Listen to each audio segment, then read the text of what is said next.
Hi friends, मैं आप लोग को लीनियर अलजेब्रा का बहुत इंपॉर्टेंट क्वेश्चन बताने जा रहा हूँ। क्वेश्चन है कि rank of real square symmetric matrix never be one. मतलब बोल रहा है कि जो रियल स्क्वायर सिमेट्रिक मैट्रिक्स का रैंक होता है वो कभी वन नहीं हो सकता है, कभी भी ऑल टाइम वन नहीं होता है। तो मैं आपको प्रूफ करके बताता हूँ क्यों वन नहीं होता है। तो सर्वप्रथम आपको रियल स्क्वायर सिमेट्रिक मैट्रिक्स के रैंक को जानने से पहले आपको रियल स्क्वायर सिमेट्रिक मैट्रिक्स के बारे में जानना होगा। तो मैं रियल स्क्वायर सिमेट्रिक मैट्रिक्स के बारे में थोड़ा बता देता हूँ। देखिए, रियल स्क्वायर सिमेट्रिक मैट्रिक्स, मान लीजिए मैं कोई एक मैट्रिक्स ले लिया हूँ, नाम दे दिया हूँ ए, तो उसकी एंट्री होगी ए आई जे। मान लीजिए कोई मैट्रिक्स होती है तो उसके अंदर जो एलिमेंट होते हैं उनको ए आई जे से डिनोट करते हैं। मान लीजिए एन क्रॉस एन का कोई मैट्रिक्स है, ठीक। तो जो रियल स्क्वायर सिमेट्रिक मैट्रिक्स होता है उसका ऑल आइगन वैल्यू या तो जीरो होगा, नहीं तो प्योरली इमेजिनरी होगा। तो मैं वही लिखा हूँ, इसकी प्रॉपर्टी होती है कि जो रियल स्क्वायर सिमेट्रिक मैट्रिक्स होता है उसकी ऑल आइगन वैल्यू जीरो होती है और प्योरली इमेजिनरी, या तो जीरो होगा नहीं तो प्योरली इमेजिनरी होगा। अब आप सोच रहे होंगे कि प्योरली इमेजिनरी को मतलब क्या होता है, तो मैं नीचे लिख दिया हूँ कि दैट इज आइगन वैल्यू या तो जीरो होगी और अल्फा आई टाइप का होगा। मतलब अल्फा आई टाइप का मतलब होता है कि प्योरली इमेजिनरी, इसमें कोई रियल पार्ट नहीं है, केवल इमेजिनरी पार्ट है, तो इसी को बोलते हैं प्योरली इमेजिनरी। और अल्फा क्या है, नॉट इक्वल टू जीरो है। अल्फा कोई कांस्टेंट नंबर है 1 2 3 4, ठीक। मतलब इसी टाइप का कोई आएगा, मान लीजिए 2 आई 3 आई 4 आई, इसी टाइप का आएगा, उसी को बोलते हैं प्योरली इमेजिनरी, या तो जीरो आएगा, ठीक। और इसकी प्रॉपर्टी होती है जो रियल स्क्वायर सिमेट्रिक मैट्रिक्स होता है वो A equal to minus A transpose के बराबर होता है। उसकी जो एंट्री होती है a i j equal to minus a j i के बराबर होती है, आप पढ़े होंगे, ठीक।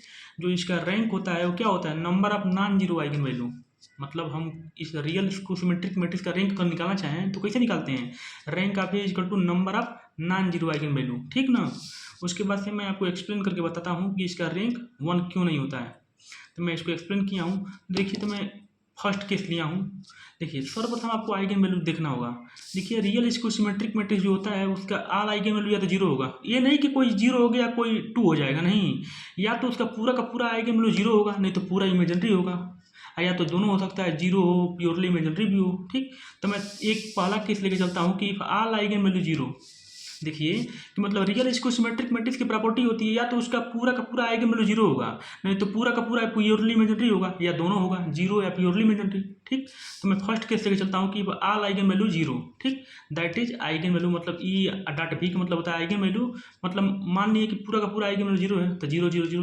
तो जब पूरा का पूरा आइगन वैल्यू जीरो हो जाएगा तो मैट्रिक्स कैसा हो जाएगा, जीरो मैट्रिक्स हो जाएगा। मतलब all the entry are zero. ऐसा क्यों, क्योंकि आपको पता है कि जब ऑल आइगन वैल्यू अगर जीरो करेंगे तो जो डायगोनल एंट्री होगी, डायगोनल एंट्री से अगर मान लीजिए आइगन वैल्यू जीरो लिख रहे हैं तो या तो आप लोअर ट्रायंगुलर मैट्रिक्स बनाएंगे या अपर ट्रायंगुलर मैट्रिक्स बनाएंगे।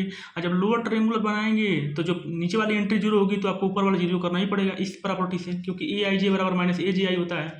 इसलिए वो मैट्रिक्स, ये जरूरी नहीं है कि कोई आइगन वैल्यू जीरो होता है तो जीरो मैट्रिक्स हो जाता है, नहीं। लेकिन रियल स्क्वायर सिमेट्रिक मैट्रिक्स में किसी अगर रियल स्क्वायर सिमेट्रिक मैट्रिक्स का पूरा आइगन वैल्यू अगर जीरो है तो मैट्रिक्स जीरो मैट्रिक्स हो जाता है।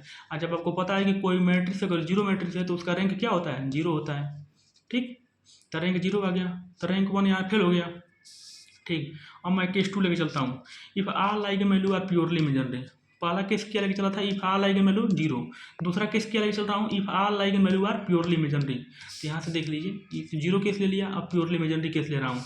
देखिए, that is my eigen value equal to, मान लीजिए सपोज, देखिए इसमें बहुत बड़ा टेक्निक है, मैं आपको बताते चलूँ कि जो आइगन वैल्यू कॉम्प्लेक्स नंबर में होता है हमेशा क्या होता है, पेयर के रूप में एग्जिस्ट करता है। कहने का मतलब मैं बता दूं कि that is eigen value equal to alpha i मैं आपको दे दूं तो आप दूसरा अपने आप ही बता सकते हैं अल्फा आई कॉन्जुगेट।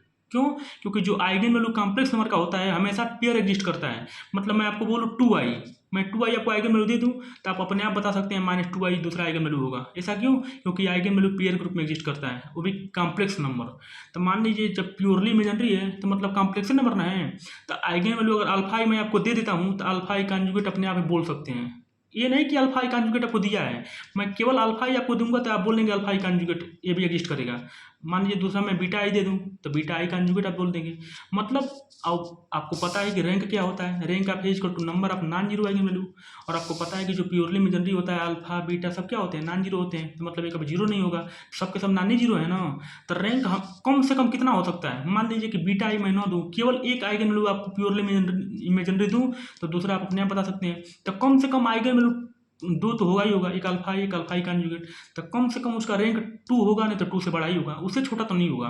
मतलब सबसे मिनिमम अगर रैंक होगा तो टू होगा, नहीं तो टू से बड़ा फोर होगा, सिक्स होगा, ठीक ना। हमेशा इवन नंबर ही आएगा। जब वो पूरा का पूरा अगर आइगन वैल्यू प्योरली इमेजिनरी होगा तो रैंक हमेशा इवन आएगा। इवन क्यों? क्योंकि मान लीजिए आपको पहले तो जानना पड़ेगा कि जो आइगन वैल्यू इमेजिनरी नंबर का होता है हमेशा पेयर ग्रुप में एग्जिस्ट करता है। मैं अल्फा ई कॉन्जुगेट आपको नहीं दिया हूँ, केवल मैं आपको अल्फा ही दिया हूँ तो अपने आप बता देंगे अल्फा ई कॉन्जुगेट भी होगा। क्यों? क्योंकि आइगन वैल्यू कॉम्प्लेक्स में पेयर ग्रुप में एग्जिस्ट करता है। फिर मैं मान लिया कि कोई दूसरा आइगन वैल्यू बीटा ही होगा तो बीटा आई कॉन्जुगेट भी मिल गया। तो आपको रैंक पता है कि rank of A equal to होता है number of non zero eigen value. तो सबके सब तो नॉन ही जीरो है ना, तो काउंट कर लीजिए, मतलब number of non zero eigen value. तो काउंट करेंगे 1 2 3 4, तो मतलब 4 पे मत जाइए। मैं इन जनरल फॉर्म में लिखना चाहता हूँ कि मतलब आपको एक आइगन वैल्यू दूँ तो दूसरा अपने आप अल्फा ई कॉन्जुगेट बोल देंगे। तो अगर बीटा आई नॉट दूँ तब भी तो रैंक हमारा क्या हो जाएगा, कम से कम 2 होगा। 2 से छोटा तो नहीं होगा प्योरली इमेजिनरी के केस में।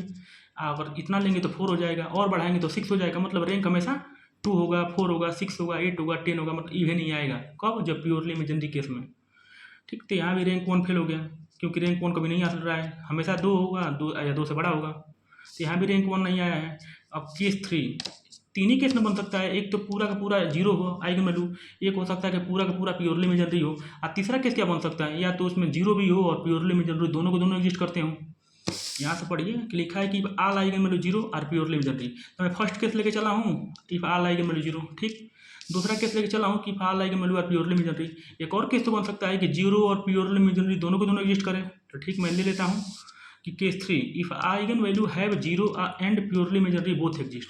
मैं लिख दिया हूँ कि आइगन वैल्यू जो है rank of real square symmetric matrix का वो जीरो भी रखता है और प्योरली इमेजिनरी दोनों के दोनों हैं। तो मैं दैट इज आइगन वैल्यू लिख दिया हूँ जीरो। पहला काम तो जीरो मिलेगा। मैं केस में लेके चल रहा हूँ कि आइगन वैल्यू एक जीरो होगा और प्योरली इमेजिनरी होगा। तब मैं इन जनरल फॉर्म में लिख दिया हूँ कि मान लीजिए कोई आइगन वैल्यू जीरो है, ठीक, और दूसरा आइगन वैल्यू कोई प्योरली इमेजिनरी है, तो अल्फा ही कोई रहा होगा इमेजिनरी नंबर। तो अल्फा ही अगर आपको पता है तो तुरंत आप अल्फा ही कॉन्जुगेट बता देंगे। हो सकता है और भी कोई प्योरली इमेजिनरी है, मान लीजिए बीटा आई है तो बीटा आई कॉन्जुगेट बता देंगे। तो मैं इन जनरल सबसे छोटा से छोटा क्वांटिटी लेके चलता हूँ कि मतलब इससे छोटा अब नहीं हो सकता है। मतलब एक आइगन वैल्यू मैं जीरो ले लिया हूँ, एक आइगन वैल्यू मैं प्योरली इमेजिनरी ले लिया हूँ, तो एक लिया हूँ तो दूसरा अपने बदले बता सकता हूँ क्योंकि अल्फा ए का जो कॉन्जुगेट होता है अल्फा ही कॉन्जुगेट होता है, तो ये भी एग्जिस्ट करेगा। तो रैंक यहाँ से क्या हुआ, number of non zero eigen value. तो इसको तो काउंट करेंगे नहीं क्योंकि नॉन जीरो हमको लेना है, तो जीरो है, इसको छोड़ देंगे तभी काउंट करेंगे। तो कम से कम कितना हो रहा है, 2 हो रहा है। मतलब रैंक कम से कम इस केस में भी 2 ही आएगा, ठीक है ना। तो यहाँ से रैंक 2 आ गया, तो रैंक 1 यहाँ से भी नहीं है। सिर्फ 3 ही केस बन सकता है, तो तीनों केस में कहीं रैंक 1 नहीं आ रहा है। या तो रैंक 0 आएगा, नहीं तो 2 से बड़ा आएगा, या 2 आएगा, 1 कभी नहीं आ सकता है। तो hence 3 cases clear that rank of real square symmetric matrix never be 1। मतलब रियल स्क्वायर सिमेट्रिक मैट्रिक्स का रैंक कभी भी 1 नहीं हो सकता है। ये तीन जो केस हैं आपको प्रूव करते हैं कि रैंक या तो 0 होगा, नहीं तो 2 होगा, या 2 से बड़ा होगा। ठीक, रैंक 1 कभी नहीं हो सकता है रियल स्क्वायर सिमेट्रिक मैट्रिक्स का, यही इसका प्रूफ है। Thank you. वीडियो अच्छा लगे तो लाइक कमेंट सब्सक्राइब जरूर करें।